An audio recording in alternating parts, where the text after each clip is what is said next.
Happy Halloween month, everybody, and Tony here with my tribute to Trick or Treat from Mighty Morphin Power Rangers, which aired on Fox Kids on May 3, 1994. This was directed by Worth Keeter and was written by Daniel J. Sarnoff and Ellen Levy Sarnoff. I've noticed a few things about Trick or Treat. There are some people who enjoy it so much because of Pumpkin Rapper and, of course, his brand of terrorizing the Rangers using his raps and clever rhymes. And there are some people who don't really like it as much because Pumpkin Rapper is quite a corny monster of the week, all thanks to his said skills. And then there are those people who are quite torn with this episode because of not only Pumpkin Rapper, but also that game show element used in Trick or Treat. Me personally, I found this episode to be absolutely enjoyable. I had tons of fun with Trick or Treat, not only with the game show moments, which admittedly tend to drag the episode, but it's otherwise all in good fun. But the main star of this episode is, of course, Pumpkin Rapper. Some people may not like him. Some people might just enjoy him. Some people might think that he's not a really effective villain. But I can definitely forgive whatever discrepancies Power Rangers fans have on Pumpkin Rapper and affirm that he is totally fun, amusing, brilliant, and just a whole bushel upon bushel of enjoyment from beginning to end. And yes, Pumpkin Rapper is the creation of none other than Rita Repulsa. But before Pumpkin Rapper attempts to rule the world with his clever raps and rhymes, Kimberly is training for her gymnastics exercise while Tommy and Trini help themselves out to some healthy snacks in the juice bar, presumably to congratulate Kimberly and a new contestant for the new game show Trick or Treat. Speaking of Trick or Treat, Kimberly finishes her exercises and announces to Tommy and Trini that she is a contestant for Trick or Treat. The prospect of being on television excites her, and what's even more exciting for Kimberly is the prospect of winning a new car. However, her enthusiasm of being a television star and contestant for Trick or Treat is slowly being dashed because Skull happens to be the second contestant as well as her opponent in that very game show. Kimberly doesn't take too kindly to Skull as her competitor, to the point where he tries to make a move on her and flips him on the guacamole with his face covered in that green avocado-y goodness. As a response, Tommy and Trini laugh at their expense, and Kimberly gives a slightly snarky trick-or-treat greeting to them. As mentioned before, Rita Repulsa, Goldar, Squat, and Babu are up to no good as they are planning for a new monster to invade Angel Grove, and the thought of the Pumpkin Rapper about to wreak havoc on Angel Grove excites them and thrills them. However, Bulk and Skull are up to no good as well, but not in the serious kind, but it involves cheating in order to win that new car, the prize for the winner of Trick or Treat.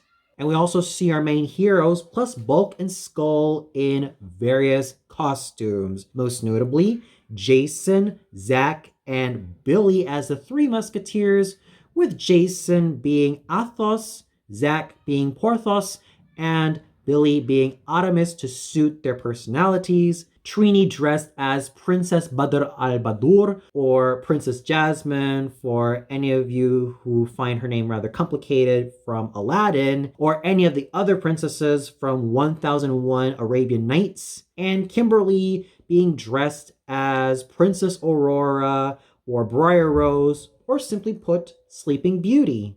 What would have made this ensemble more fun was to have Tommy dressed up as D'Artagnan, also from the Three Musketeers. However, Tommy also has his own priorities, i.e., a martial arts tournament that he attends to, more specifically, a karate tournament that he also has to compete in. As for Bulk and Skull, Bulk is dressed up as a mummy, while Skull is dressed up as a more modernized version of Jean Valjean, given the inscriptions that he has on his chest. The numbers 24601, which are the prisoner numbers of Jean Valjean from Victor Hugo's Les Miserables. The vampire-clad host Monty Conti welcomes Kimberly and Skull to take their places. And what was so hilarious about Monty Conti announcing the rules of the game is that he does so while flossing his fangs. And once he states his main objective for the contestants to ask him some really tricky questions, Skull ends up being the first one to give him a trick question, and to his surprise, he states, "I do?" And unfortunately, because he did not ask a tricky question, he does not receive a pumpkin point. We cut to Tommy, who is on his way to the karate tournament, when he finds himself in a garden of pungent and putrid pumpkins, only to be distracted by the putties, more specifically the super putties, given the clay gloves that they have on their hands. Yes, I might have had a little bit of an issue with Tommy not taking part to support his dear girlfriend Kimberly and dressed up as D'Artagnan alongside his buddies Jason, Zach, and Billy as the Three Musketeers.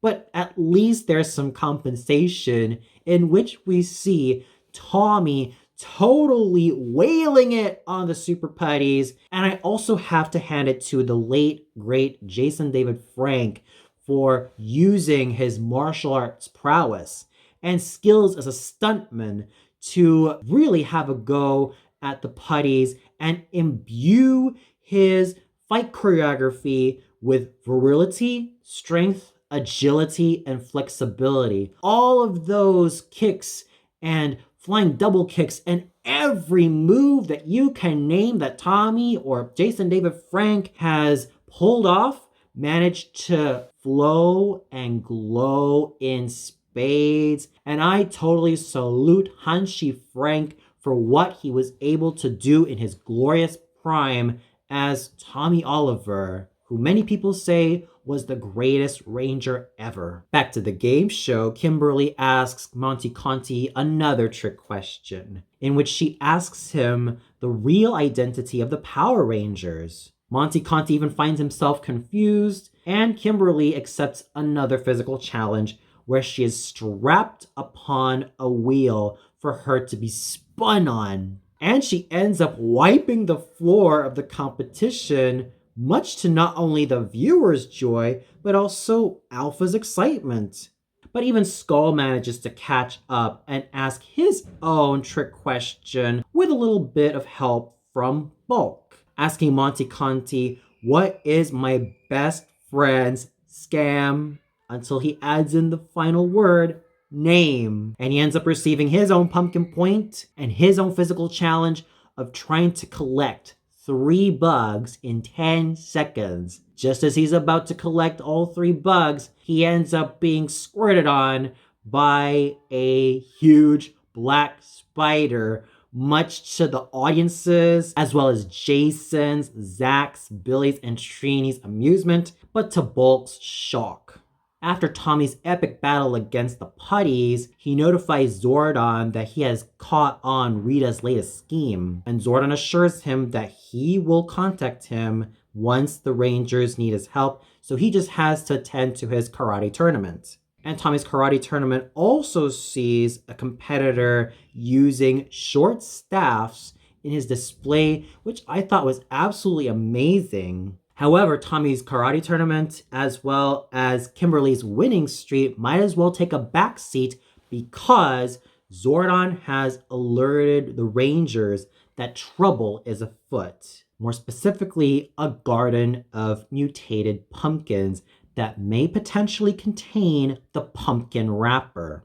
Jason, Zach, Billy, and Trini notify Kimberly that something's amiss. And in response to this emergency, Kimberly makes like Juliet Capulet drinking that sleeping poison, or Princess Aurora, who pricked her finger on the spindle on the spinning wheel and faints. Jason, Zach, Billy, and Trini attend to her, but it was all part of Kimberly's quick thinking to also ensure that the Rangers get themselves going in defeating this new threat. Billy explains to Monty Conti that Kimberly ended up having a coronary infraction, which Trini ended up translating as she fainted, but if you know your medical terminology, he actually meant that Kimberly might have had a heart attack. At least Jason, Zach, Billy, and Trini take the still acting Kimberly backstage, and Bulk announces that Skull is the winner by default, to which none of the audience members were enthusiastic with. This leads Jason, Zach, Billy, Trini, and Kimberly to report to the command center, much to Kimberly's chagrin of not winning the car, and tend to their new mission to defeat the pumpkin wrapper. And we all know what that means. Jason, Zach, Billy, Trini, and Kimberly morph up and suit up. However, before doing battle against the pumpkin wrapper, as well as his goons, they investigate the strange happenings that are going on in the pumpkin garden, which look pretty unusual and smell pretty gross according to Trini. However, once they get a hold of the pumpkins, they end up going on Jason's, Zach's, Billy's, and Trini's heads. Not even Jason's shto or knife hand strike or karate chop could even decimate those mutated pumpkins, which leads Kimberly's quick thinking to save the day and decimate those mutated pumpkins with her pistol sword and set her friends free. However, there's more trouble because there is a horde of pumpkin putties. So Jason, Zach, Billy, Trini, and Kimberly arm themselves with their bare hands and do battle against these mutants. And the hand-to-hand combat scene of Jason, Zach, Billy, Trini, and Kimberly totally wailing it on the pumpkin putties is absolutely glorious. The fight choreography and the combat techniques used are absolutely thrilling to watch. But just when they thought that the pumpkin putties were initially down, there's more coming up. Fortunately, the Rangers spot the huge pumpkin that contains pumpkin wrapper amidst all the hustle, bustle, and tussle of the pumpkin putties. And this leads Jason, Trini, Billy, Zach, and Kimberly to somersault up in the air to the area of the giant pumpkin and wake it up. And how they wake the pumpkin wrapper up by rapping at him was quite cute and funny. Unfortunately, it seems that pumpkin wrapper feels rather dissed at their attempt at rapping at him, and the giant pumpkin rolls out of its resting place, and out comes Pumpkin Wrapper. And I have to salute Michael Sorich, who is also the voice actor of Squat, for making this totally fun and totally campy villain come to life thanks to his raps and his rhymes. It is just such a rollickingly grand time listening to Mr. Sorich give the pumpkin wrapper a lot of life, camp, and hilarity. Now, you would think that the Rangers would also engage in an epic rap battle against the pumpkin wrapper. That would have been really fun to have heard Jason, Zach, Billy, Trini, and Kimberly engage in an epic rap battle against the pumpkin wrapper while using their martial arts skills. But Pumpkin Wrapper also has his dirty tricks up his sleeve and summons all of his minions to do battle against the Rangers, thus making Jason, Zach, Billy, Trini, and Kimberly unleash their pistol swords and slice the pumpkin putties to shreds. Pumpkin Wrapper is not done with them though, because he has another dirty trick up his sleeve. And he also lassos them with his vine and shocks them. This means that Jason's, Zach's, Billy's, Trini's, and Kimberly's attacks mean nothing to him, which leads to one solution. Tommy, of course! And Tommy ends up getting notified by Zordon that Jason, Zach, Billy, Trini, and Kimberly need his help.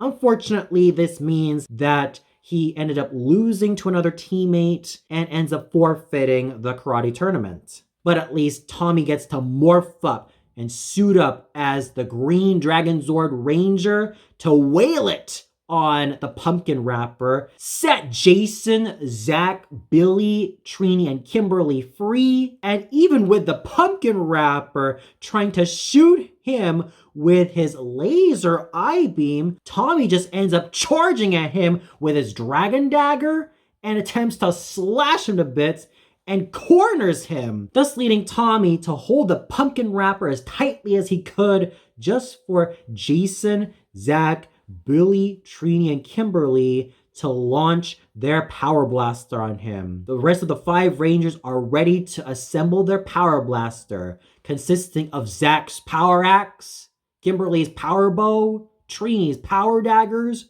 Billy's Power Lance, and finally, Jason's Power Sword to launch that blast against Pumpkin Wrapper. And Tommy utters one final word to the Pumpkin Wrapper, "Hasta la pumpkin squash head," which I thought was truly hilarious, but also combined that formidability that Tommy is so praised for. And hearing Jason and David Frank utter that line was quite epic and wonderful in its own special way. This leads Jason, Zach, Billy, Trini, and Kimberly to shoot that blast on Pumpkin Wrapper and finally destroy him. And of course, this leads Rita Repulsa to blame this failure on Goldar, Squat, and Babu by battering them on the heads with her staff. The episode ends with a sweet moment between Tommy and Kimberly,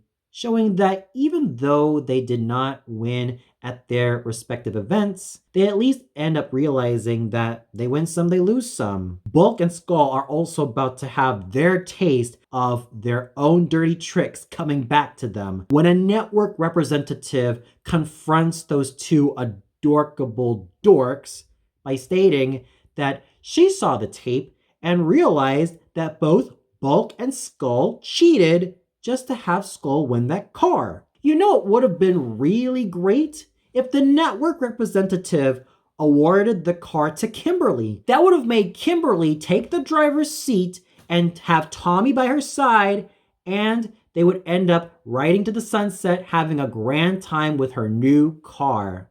It would have been more satisfying, and it would have been way more karmic than the network representative taking the car back and having one final slapstick moment with Skull getting out of the car, only for one of Bulk's bandages to be trapped by the car door and end up being unraveled, only for both dorks to end up landing on top of each other, with Tommy and Kimberly laughing and smiling at their expense, and Kimberly greeting them with one last trick or treat. Regardless of the varying opinions I have seen about trick or treat, regardless of certain people feeling that trick or treat was not really to their liking or was on the campy side, heck, what more can you expect from stuff from Power Rangers, which also has the tendency to be campy, let alone just as campy, if not really as campy as their Super Sentai counterparts, but still,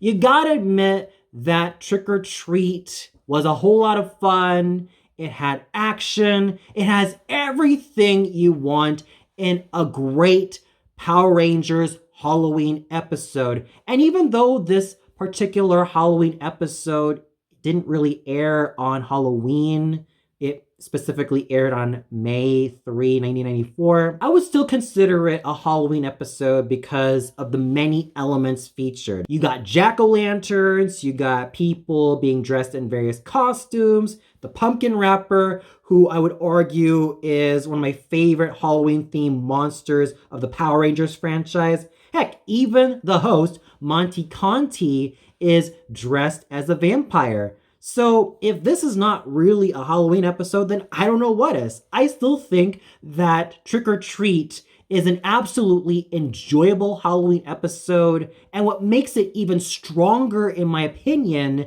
is all the fight scenes, all of those glorious non-morphed and morphed fight scenes just bursting to the screen with adrenaline, action, and they're enough to keep me pumped up and keep my interest at an all-time high. And I also have to salute the pumpkin rapper for making this particular Halloween episode, which so happens to be Mighty Morphin Power Rangers' second Halloween-themed episode, worth watching. And for those of you who caught Trick or Treat, whether you caught it as a kid when you're watching television or rewatched it as an adult, what'd you think of it? Did you really enjoy this particular episode and consider it to be one of your all-time favorite Halloween-themed Power Rangers episodes? Do you also consider the game show Trick or Treat to be a lot of fun, and would you have wanted to partake in it? Do you also consider the pumpkin rapper to be a really fun villain? Or did you feel like there were some moments in this episode that didn't really register with you? Please let me know in the comments below.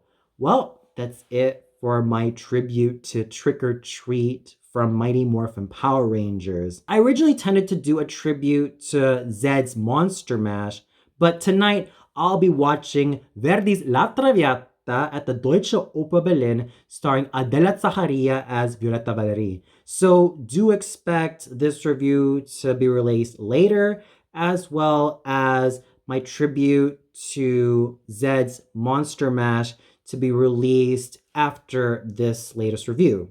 So until then, happy Halloween season, everybody, and may the power protect you.